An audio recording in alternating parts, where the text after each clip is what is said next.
জি হ্যাঁ বন্ধুরা, টি-20 world cup 2026-এ team ইন্ডিয়ার অভিযান শুধু 4টি জয়ের গল্প নয়, এটি আত্মবিশ্বাস, কৌশল এবং শিরোপা ধরে রাখার দৃঢ় সংকল্পের প্রকাশ। লিগ স্টেজে টানা 4 ম্যাচ জিতে ভারত শুধু সুপার 8-এ জায়গা নিশ্চিত করেনি, বরং পুরো টুর্নামেন্টে নিজেদের শক্ত অবস্থান স্পষ্ট করে দিয়েছে। ভিন্ন প্রতিপক্ষ ও ভিন্ন পরিস্থিতিতে দল দেখিয়েছে পরিপক্কতা এবং মানসিক দৃঢ়তা। সবচেয়ে বড় বিষয় হল ভারত শুধু জিতছে না, দাপটের সঙ্গে জিতছে, আর সেটাই বড় দলের লক্ষণ। এই কারণেই দক্ষিণ আফ্রিকার মতো শক্তিশালী প্রতিপক্ষকে সামনে রেখে অধিনায়ক সূর্যকুমার যাদব প্লেইং 11-এ 2টি গুরুত্বপূর্ণ পরিবর্তন করেছেন। তিনি এমন দুইজন ভয়ঙ্কর খেলোয়াড়কে দলে অন্তর্ভুক্ত করেছেন যারা ম্যাচের গতিপথ এক মুহূর্তে বদলে দিতে পারেন। এই সিদ্ধান্তে প্রতিপক্ষ শিবিরেও চাপ তৈরি হয়েছে।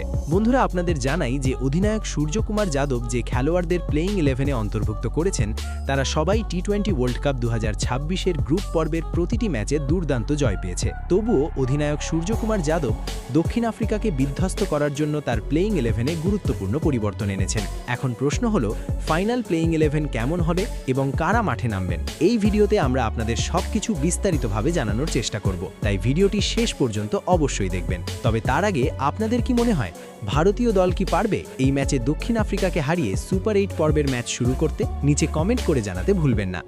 বন্ধুরা, যেমনটা আমরা সকলেই জানি, ভারতীয় দল টি-20 ওয়ার্ল্ড কাপ 2026-এ ধারাবাহিকভাবে প্রতিটি ম্যাচ ইতিমধ্যেই জিতে নিয়েছে এবং নিজেদের শক্তির প্রতিফলন দেখিয়েছে। প্রথম ম্যাচে আমেরিকার বিরুদ্ধে ভারত মাঠে নেমেছিল ফেভারিট হিসেবে, কিন্তু টি-20 ক্রিকেটে ফেভারিট তকমা কখনোই নিশ্চিন্ততার প্রতীক নয়। ছোট দলকেও হালকাভাবে নিলে বিপদ হতে পারে। এই বাস্তবতা মাথায় রেখেই ভারত শুরু থেকেই পরিকল্পিত ক্রিকেট খেলেছে। ওপেনাররা শুরুতে মেপে খেললেও পাওয়ার প্লে শেষ হওয়ার আগেই রান তোলার গতি বাড়ায়। মিডল অর্ডার দায়িত্ব নিয়ে ইনিংসকে গভীরে নিয়ে যায়, স্ট্রাইক রোটেশন সচল রাখে এবং ডেথ ওভারে ফিনিশাররা দ্রুত রান তুলে প্রতিপক্ষের সামনে চ্যালেঞ্জিং লক্ষ্য দাঁড় করায়। এরপর বোলাররা শৃঙ্খলাবদ্ধ লাইন লেন্থে বল করে নিয়মিত ব্যবধানে উইকেট তুলে ম্যাচ নিয়ন্ত্রণে রাখে। এই ম্যাচে ভারত দেখিয়েছিল কিভাবে আতঙ্ক নয়, পরিকল্পনায় সাফল্যের পথ তৈরি করে। দ্বিতীয় ম্যাচে নামিবিয়ার বিরুদ্ধে ভারত কিছু কৌশলগত পরিবর্তন আনে। ব্যাটিং অর্ডারে সামান্য রদবদল, বোলিং রোটেশনে নতুন ভাবনা, সব মিলিয়ে এটি ছিল কম্বিনেশন যাচাইয়ের একটি সুযোগ। গুরুত্বপূর্ণ বিষয় হলো, এই পরীক্ষা নিরীক্ষার মধ্যেও দলের ছন্দে কোনো ভাটা পড়েনি, বরং বেঞ্চ স্ট্রেংথের শক্তি পরিষ্কারভাবে ফুটে উঠেছে। বড় টুর্নামেন্টে শুধু প্রথম একাদশ নয়, পুরো স্কোয়াডের প্রস্তুতি জরুরি। ভারত সেই গভীরতার পরিচয় দিয়েছে। তৃতীয় ম্যাচে পাকিস্তানের বিরুদ্ধে ছিল প্রকৃত অগ্নিপরীক্ষা। ইতিহাস, আবেগ, সমর্থকদের প্রত্যাশা সব মিলিয়ে এই ম্যাচের চাপ সব সময়ই আলাদা। পাকিস্তান শুরু থেকেই আক্রমণাত্মক ভঙ্গিতে খেললেও ভারত ধৈর্য হারায়নি। ব্যাট হাতে দায়িত্বশীল পারফরম্যান্স, সঠিক সময়ে বাউন্ডারি এবং স্ট্রাইক রোটেশনের নিখুঁত সমন্বয়ে একটি প্রতিযোগিতামূলক স্কোর দাঁড় করানো হয়। এরপর বোলাররা কৌশলী ফিল্ড সেটিং এবং বৈচিত্র্যময় ডেলিভারিতে প্রতিপক্ষকে চাপে ফেলে। গুরুত্বপূর্ণ মুহূর্তে উইকেট তুলে নিয়ে ম্যাচের গতি বদলে দেয় ভারত। এই জয় ছিল শুধু স্কোরবোর্ডের জয় নয়, এটি ছিল মানসিক দৃঢ়তার জয়। চতুর্থ ম্যাচে নেদারল্যান্ডসের বিরুদ্ধে ভারত ছিল সম্পূর্ণ প্রভাবশালী। শুরু থেকে শেষ পর্যন্ত ম্যাচ নিজেদের নিয়ন্ত্রণে রেখেছে। টপ অর্ডার দ্রুত রান তুলে ভিত্তি তৈরি করেছে, মিডল অর্ডার ইনিংস স্থিতিশীল করেছে এবং বোলাররা শুরুতেই ধাক্কা দিয়ে প্রতিপক্ষকে চাপে ফেলেছে। প্লেইং 11-এর ভারসাম্য এখানে স্পষ্ট। ব্যাটিং গভীর, বোলিং বহুমুখী এবং ফিল্ডিং তীক্ষ্ণ। এই 4 ম্যাচের পর সুপার 8-এ ওঠা ছিল সময়ের অপেক্ষা মাত্র। এখন সামনে সুপার 8-এর গুরুত্বপূর্ণ লড়াই। প্রতিপক্ষ দক্ষিণ আফ্রিকা। এটি শুধুই একটি ম্যাচ নয়, এটি দুই শক্তিশালী দলের সংঘর্ষ। দক্ষিণ আফ্রিকা লিগ স্টেজে দুর্দান্ত পারফরমেন্স করেছে। তাদের পেস আক্রমণ দ্রুত ও আক্রমণাত্মক, মিডল অর্ডার শক্তিশালী এবং ফিল্ডিং অত্যন্ত চটপটে। এডেন মার্কারামের নেতৃত্বে তারা আত্মবিশ্বাসী। তবে ইতিহাস ভারতের পক্ষেই কথা বলে। টি-20 ফরম্যাটে দুই দল 31 বার মুখোমুখি হয়েছে, যেখানে ভারত জিতেছে 18 বার। টি-20 বিশ্বকাপে 7 বারের লড়াইয়ে ভারত এগিয়ে 5-2 ব্যবধানে। 2024-এর ফাইনালেও ভারত দক্ষিণ আফ্রিকাকে হারিয়ে শিরোপা জিতেছিল। কিন্তু টি-20 ক্রিকেটে অতীতের পরিসংখ্যান কখনোই নিশ্চয়তা দেয় না। একটি ওভার, একটি স্পেল বা একটি ক্যাচ ম্যাচের ভাগ্য বদলে দিতে পারে। যেখানে বন্ধুরা এই ম্যাচটি অনুষ্ঠিত হবে আগামীকাল অর্থাৎ 22শে ফেব্রুয়ারি আমেদাবাদের নরেন্দ্র মোদী ক্রিকেট স্টেডিয়ামে। বিশ্বের অন্যতম বৃহৎ স্টেডিয়ামে সন্ধে 7টা থেকে শুরু হবে ম্যাচটি। গ্যালারি ভরা দর্শক, আলোর ঝলকানি এবং উচ্চ চাপের পরিবেশ সব মিলিয়ে এটি বড় মঞ্চ, যেখানে বড় খেলোয়াড়রাই নিজেদের প্রমাণ করেন।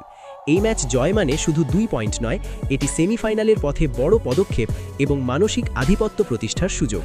তাহলে বন্ধুরা এবার আসুন বিস্তারিতভাবে দেখে নেওয়া যাক অধিনায়ক সূর্যকুমার যাদবের ভয়ঙ্কর প্লেইং 11 যেটা দক্ষিণ আফ্রিকাকে বিধ্বস্ত করার জন্য ঘোষণা করা হয়েছে। সবার প্রথমে ইনিংসের শুরুতেই সূর্যকুমার যাদব ওপেনিংয়ের দায়িত্ব দিয়েছেন আরও একবার অভিষেক শর্মা এবং ঈশান কিষানকে। টি-20 ক্রিকেটে ওপেনারদের ভূমিকা অত্যন্ত গুরুত্বপূর্ণ, কারণ প্রথম 6 ওভারেই ম্যাচের টোন সেট হয়ে যায়। অভিষেক শর্মা একজন স্বভাবত আক্রমণাত্মক ও নির্ভীক ব্যাটার। যদিও এই টুর্নামেন্টে তিনি টানা কয়েকটি ম্যাচে 0 রানে আউট হয়েছেন, তবুও তার প্রতিভা, শট নির্বাচনের ক্ষমতা এবং ম্যাচের শুরুতেই আধিপত্য বিস্তার করার মানসিকতা তাকে বিপজ্জনক করে তোলে। অনেক সময় একজন ব্যাটারের জন্য একটি ভালো ইনিংসই যথেষ্ট আত্মবিশ্বাস ফিরে পেতে, আর এই ম্যাচ হতে পারে তার ঘুরে দাঁড়ানোর সেরা সুযোগ। অন্যদিকে ঈশান কিষান বাঁহাতি ওপেনার হিসেবে দারুণ ভারসাম্য আনে দেন। তার টাইমিং, আক্রমণাত্মক মানসিকতা এবং পাওয়ার প্লেতে ফিল্ডিং রেস্ট্রিকশন কাজে লাগানোর ক্ষমতা ভারতকে দ্রুত সূচনা দিতে পারে। তিনি যদি ক্রিজে সেট হয়ে যান তাহলে প্রতিপক্ষের বোলারদের ওপর শুরু থেকেই চাপ তৈরি হবে। তারপর 3 নম্বরে সূর্যকুমার যাদব রেখেছেন তিলক বর্মাকে। ভারতের মিডল অর্ডারের অন্যতম নির্ভরযোগ্য ও পরিণত ব্যাটার। তার সবচেয়ে বড় শক্তি হল পরিস্থিতি বুঝে খেলার দক্ষতা। ওপেনাররা দ্রুত আউট হলে তিনি ইনিংস স্থিতিশীল করতে পারেন, আবার প্রয়োজন হলে রান রেট বাড়ানোর জন্য গিয়ার বদলাতেও পারেন। স্পিনারদের বিরুদ্ধে তার আত্মবিশ্বাসী ফুটওয়ার্ক এবং গ্যাপ খুঁজে নেওয়ার দক্ষতা মিডল ওভারে ভারতকে স্থিতিশীলতা দেয়। এরপর 4 নম্বরে ইনিংসকে আরও শক্তিশালী করতে আসবেন অধিনায়ক সূর্যকুমার যাদব নিজেই। টি-20 ক্রিকেটে তার নামই এখন ব্র্যান্ড। 360 ডিগ্রি শট খেলার অসাধারণ দক্ষতা তাকে বিশ্বের অন্যতম ভয়ঙ্কর ব্যাটারে পরিণত করেছে। তিনি মাঠের যে কোনো প্রান্তে শট খিঁচতে পারেন, যা বোলারদের পরিকল্পনাকে ভেঙে দেয়।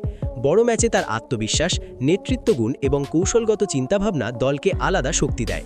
ব্যাট হাতে যেমন তিনি ম্যাচের গতি বদলে দিতে পারেন, তেমনি অধিনায়ক হিসেবেও গুরুত্বপূর্ণ মুহূর্তে সঠিক সিদ্ধান্ত নিতে সক্ষম। মিডল ওভারের 5 নম্বরে আক্রমণাত্মক দায়িত্ব সূর্য দিয়েছেন হার্দিক পান্ডিয়াকে, দলের প্রকৃত এক্স ফ্যাক্টর অলরাউন্ডার। তার উপস্থিতি দলে ভারসাম্য আনে দেয়। মিডল ও ডেথ ওভারে তার বিস্ফোরক ব্যাটিং ভারতকে শেষ দিকে অতিরিক্ত 15-20 রান আনতে সক্ষম হয়, যা টি-20তে অত্যন্ত মূল্যবান। পাশাপাশি বল হাতেও তিনি গুরুত্বপূর্ণ ব্রেক থ্রু আনতে পারেন। চাপের পরিস্থিতিতে শান্ত থেকে ম্যাচ শেষ করার মানসিকতা তার অন্যতম বড় শক্তি। তারপর 6 নম্বরে সূর্যকুমার যাদব রেখেছেন শিভাম দুবেকে। শিভাম দুবে ব্যাটিং গভীরতা বাড়ানোর পাশাপাশি আক্রমণাত্মক ইনিংস খেলার সামর্থ্য রাখেন। বিশেষ করে স্পিনারদের বিরুদ্ধে তার লং হিটিং ক্ষমতা দলের জন্য বাড়তি সুবিধা দেয়। পাশাপাশি তার মিডিয়াম পেস বোলিং অধিনায়কের হাতে অতিরিক্ত বিকল্প দেয়, যা প্রয়োজনে ম্যাচে টার্নিং পয়েন্ট হতে পারে। তারপর হার্দিক এবং সঙ্গে 7 নম্বরে অধিনায়ক সূর্যকুমার যাদব অক্ষর প্যাটেল রূপে আরও একজন অলরাউন্ডারকে দলে রেখেছেন। অক্ষর প্যাটেল যিনি একজন নির্ভরযোগ্য স্পিন অলরাউন্ডার, যিনি মিডল ওভারে রান আটকে রাখতে ও উইকেট তুলতে পারদর্শী। তার ধারাবাহিক লাইন লেন্থ এবং দ্রুত গতির বোলিং ব্যাটারদের ভুল করতে বাধ্য করে। ব্যাট হাতেও তিনি কার্যকর অবদান রাখতে পারেন। তারপর 8 নম্বরে ফিনিশার হিসেবে সূর্য দলে রেখেছেন রিঙ্কু সিংকে। শেষ কয়েক ওভারে ম্যাচ ফিনিশ করার ক্ষেত্রে তিনি এখন ভারতের সবচেয়ে বড় ভরসা। ঠান্ডা মাথায় খেলা, সঠিক বল বেছে নেওয়া এবং বড় ছক্কা মারার অসাধারণ ক্ষমতা তাকে ডেথ ওভারের স্পেশালিস্ট বানিয়েছে। তিনি ক্রিজে থাকলে শেষ পর্যন্ত ম্যাচ খোলা থাকে, এটাই তার সবচেয়ে বড় গুণ। তারপর 9 নম্বরে রেখেছেন বরুণ চক্রবর্তীকে। বরুণের রহস্যময় স্পিন মিডল ওভারে ব্যাটসম্যানদের বিভ্রান্ত করে। সূর্য জানেন বড় ম্যাচ জিততে হলে বৈচিত্র্য দরকার। পাকিস্তানের বিরুদ্ধে তার ঘাতক বোলিং দলকে বড় জয় এনে দিয়েছিল এবং নেদারল্যান্ডের বিরুদ্ধে তা আরও কার্যকর হবে। সবশেষে অধিনায়ক সূর্যকুমার যাদব বোলিং আক্রমণের চূড়ান্ত 2 স্তম্ভ হিসেবে 10 এবং 11 নম্বরে রেখেছেন যথাক্রমে আশদীপ সিং এবং জাসপ্রীত বুমরাকে। আশদীপ সিং নতুন বলে সুইং এবং ডেথ ওভারে নিখুঁত ইয়র্কার, এই 2 ক্ষেত্রেই কার্যকর। চাপের সময় স্লোয়ার বল ও ভ্যারিয়েশন ব্যবহার করে গুরুত্বপূর্ণ উইকেট নিতে পারেন। বড় ম্যাচে তার সাহসী মানসিকতা দলকে আত্মবিশ্বাস দেয়। আর জাসপ্রীত বুমরা ভারতের বোলিং আক্রমণের প্রধান স্তম্ভ। তার উন্নত অ্যাকশন, নিখুঁত লাইন লেন্থ এবং ডেথ ওভারে অসাধারণ নিয়ন্ত্রণ তাকে বিশ্বের অন্যতম সেরা বোলারে পরিণত করেছে। বড় ম্যাচে তার একটি স্পেলই ম্যাচের ভাগ্য নির্ধারণ করতে পারে। সব মিলিয়ে এই প্লেইং 11 শুধু প্রতিভার সমাহার নয়, এটি অধিনায়ক সূর্যকুমার যাদবের কৌশলগত চিন্তাভাবনার প্রতিফলন। কোথায় আক্রমণ, কোথায় নিয়ন্ত্রণ, কখন গতি বাড়াতে হবে আর কখন ম্যাচকে গভীরে নিতে হবে, প্রতিটি সিদ্ধান্তে সূর্যের ছাপ স্পষ্ট। তাহলে বন্ধুরা, এবার বড় প্রশ্ন, ভারত কি তাদের জয়ের ধারা বজায় রেখে আরেকটি বড় বার্তা দিতে পারবে, নাকি দক্ষিণ আফ্রিকা চ্যালেঞ্জ ছুড়ে দিয়ে ম্যাচের মোড় ঘুরিয়ে দেবে? আপনারা কি মনে করেন, কার পারফরম্যান্স হতে পারে ম্যাচের টার্নিং পয়েন্ট? নিচে কমেন্ট করে অবশ্যই জানাবেন।